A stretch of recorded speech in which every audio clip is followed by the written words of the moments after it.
This episode is sponsored by Masterclass. Though it is really important to know stuff, Masterclass's world-famous instructors show you how to do what's important to you.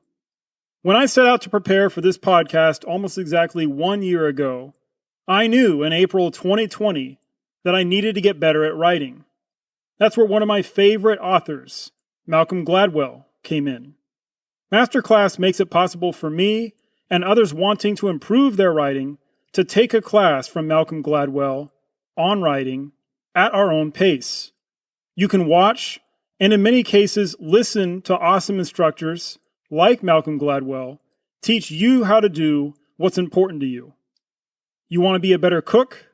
Gordon Ramsay teaches you how on the Masterclass platform. You want to learn how to act? Natalie Portman teaches you on the Masterclass platform. Grow yourself and support Forgotten Wars by trying Masterclass for the year using the link in our show notes. Learn how to do what's important to you from the experts. Now, to our episode.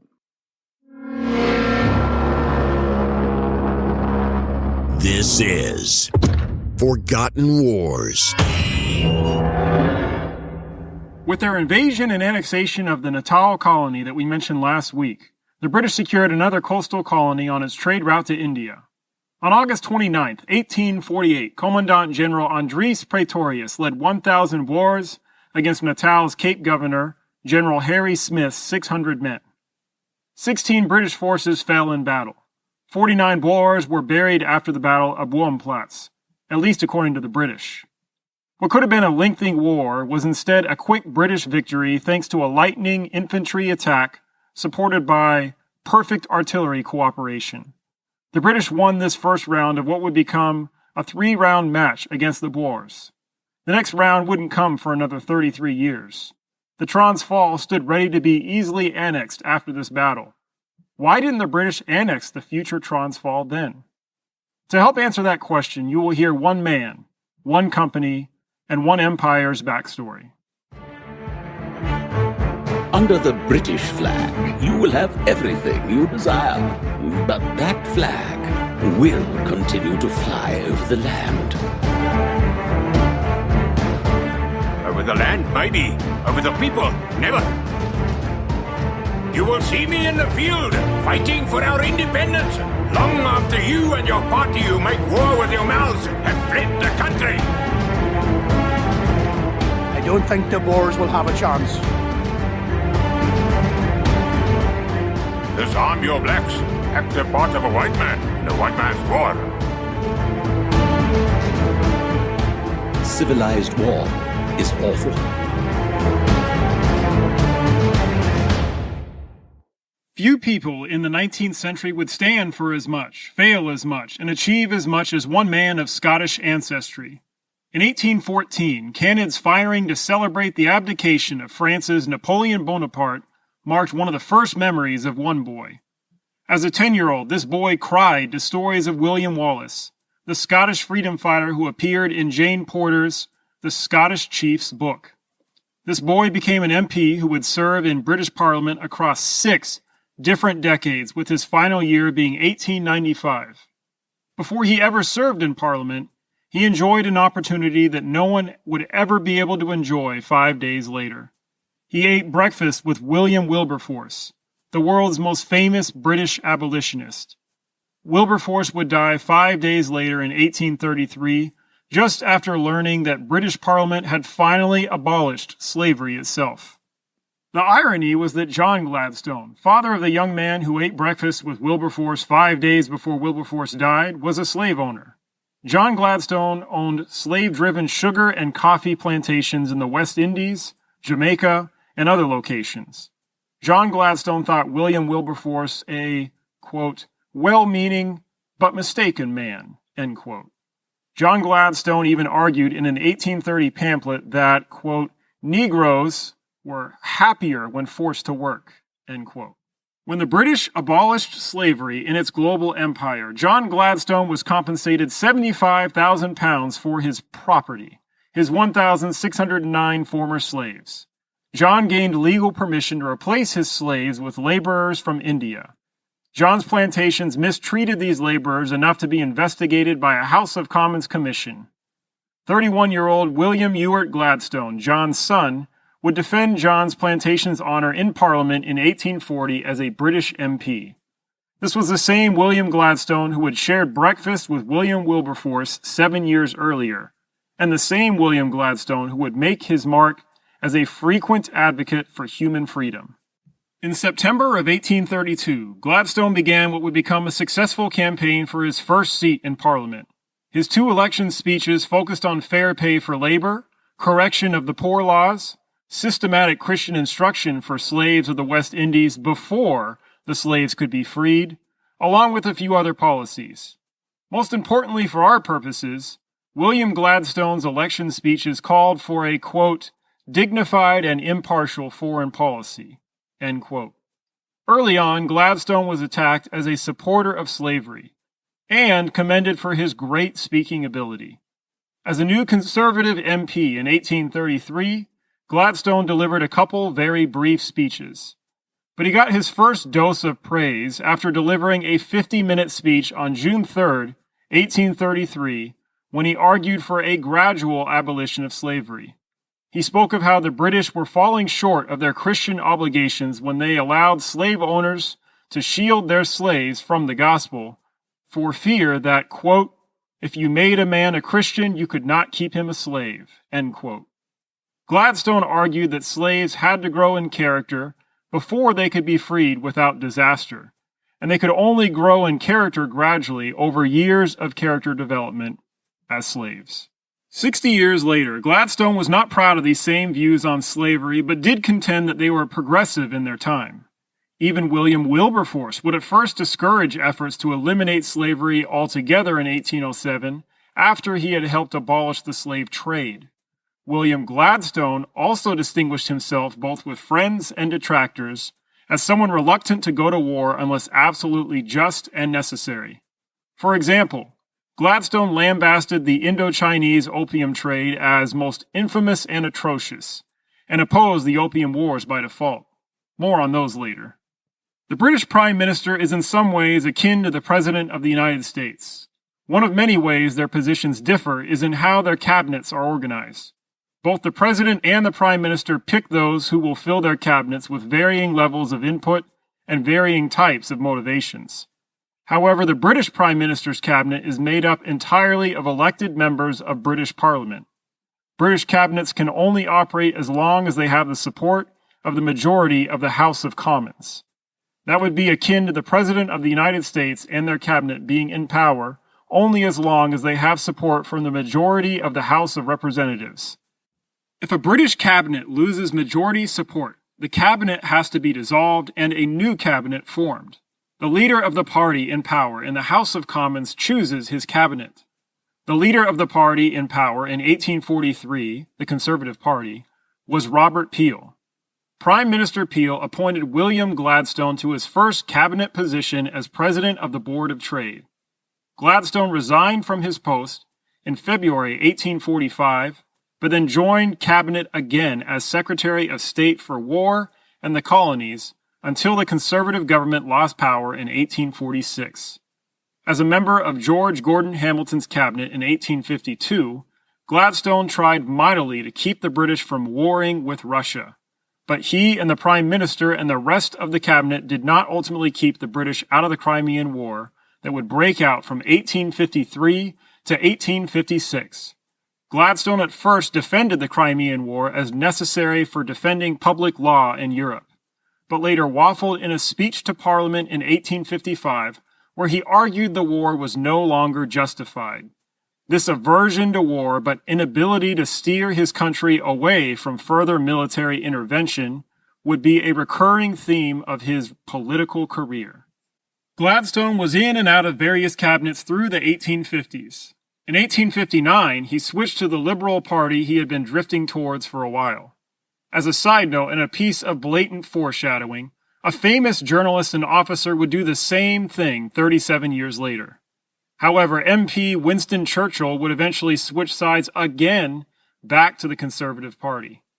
Our man of the hour, William Gladstone, though, stayed with the Liberal Party for the remainder of his long political life. Gladstone became the Liberal Party's leader in December of 1867, the same year that a couple children found and at first played games with a small pebble that would incite further British intervention in South Africa that would lead to clash after clash between the British and the Boers. Gladstone and the Liberal Party would take power in Parliament in the next year, 1868. But now we are starting to get a little ahead of ourselves. If you would like to help keep Forgotten Wars producing and growing, would you do at least 2 of 3 things? First, would you share a link to the podcast with someone you think might enjoy it? Second, if you're listening on Spotify, Google Podcasts, or other providers, would you make sure to like or follow our podcast? If you're listening on Apple Podcasts, would you give us a 5-star rating and write a thoughtful review there? You can even do that while you're listening. Lastly, if you want more from the show, bonus episodes, behind-the-mic access, transcripts and sources, and much more, and you want to support the show, check out our Patreon page at patreon.com/ForgottenWars. That is patreon.com/ForgottenWars. The link is also in this episode's notes. Thanks to those of you who have done one of these things already. Know that you're appreciated. Now, back to our episode. Benjamin Disraeli became the first Jewish Prime Minister of the British Empire in 1874, to his longtime rival William Gladstone's consternation. Disraeli is still the only Jew to have been a British Prime Minister. In 1863, Disraeli, as a British MP, wrote something that captures much of what we will cover in the latter half of our episode. Quote, "There may be grave questions as to the best mode of obtaining wealth, but there can be no question that the best mode of preserving wealth is power." End quote. Losing its American colonies hurt, but the British Empire was far from being crippled. Many of you listening know that the British were the premier sea power of the world in the 19th century. Though they could not boast the world's largest army, the British didn't need to. They wielded a winning tandem. Wealth and trade, often through its British East India Company, were used to extend political influence. They used political influence to secure or to extend wealth and trade. To the stage steps the jewel in the British crown. The East India Company exemplifies the use of the British winning tandem. This company acquired a royal charter from Queen Elizabeth I in 1600. This charter granted them a monopoly on British trade with the East Indies in exchange for going to the East Indies on behalf of the Crown. India became a supremely important exporter and importer in the British Empire. India accounted for nearly 20% of British exports, opium being a major export. The East India Company's charter gave them the right to wage war. They used their private army to protect itself and to fight trade rivals. Then the private army conquered the Indian province of Bengal in the mid-18th century. Then they gradually drove their European competitors out of all of India. The more India exported and imported, the more tax revenue there was available. The more tax revenue available, the larger the East India Company's army grew. The East India Company's army grew to 260,000 troops, mostly Indians led by British officers. India became, quote, an English barrack in Oriental seas, end quote, during company rule and British government rule. The more powerful this army became, the stronger that British trade grew in Asia. The large Indian army could intimidate or beat Asiatic rulers into submission to British free trade. For example, the Indian army was wielded in a counterintuitive string of drug wars with China. During the Opium Wars, this Indian army and the British Navy beat the Chinese repeatedly into allowing the sale of Indian-grown opium in China. The British wielded this massive Indian army in Persia in 1856, Ethiopia and Singapore in 1867, Hong Kong in 1868, Afghanistan in 1878, Egypt in 1882, Burma in 1885, and the list goes on. British leadership strove to make sure that Indian troops approximately equaled the British Standing Army, while India and other colonial-based troops outnumbered British-based troops by only 2 to 1. What does all this have to do with South Africa, you may ask? The Cape Colony was the master link between the Western and Eastern world. When the British annexed the Cape Colony and later Natal, they weren't looking to expand deeper into South Africa. The British didn't see any point in driving deep into Africa. The British wanted lifelines to India. They controlled Egypt's Suez Canal as indirectly and cheaply as possible. They controlled the Cape Colony and Natal as links in another lifeline to India. But what about British involvement in Sierra Leone and other parts of West Africa? The Cape Colony wasn't the only British coastal settlement before Natal. Between 1808 and 1821, the British also established coastal trading posts at Sierra Leone, Gambia, and the Gold Coast. British abolitionists pushed for these trade posts as part of an effort to shut down the slave trade. As a cost-saving measure, the British government then handed these trade posts over to businessmen to manage. These businessmen would be drawn deeper into Africa to control access to whatever resource they were exporting. From 1819 onward, the British fleet patrolled the western African coast to drive off slave traders. Abolitionists also pushed the British to make anti-slavery treaties with as many coastal kingdoms as possible. The British government wanted to control and influence African ports through free trade, not annexation. Annexation was expensive. Instead, tribal leaders were pushed to bend to the British will as much as possible while still keeping at least nominal control of their kingdoms. This pushing could manifest as threatening to close British markets or even coastal waters to a tribe's trade. The British were reproducing what they already had in China, Morocco, and Turkey. The cinchona tree did not change the world because of any leaves or fruit or nut or sap that it bore. It was all in the bark. The bark from the cinchona trees would protect millions of lives from malaria. Quinine derived from this bark allowed the British as well as other Europeans to finally travel into the heart of Africa beginning in 1854. Quinine drove down the price of palm oil because all of a sudden the British could ride aboard steamboats deep into Niger and get direct access to palm oil. The British Navy and British subsidies to merchants enabled this access to palm oil that cut its price in half.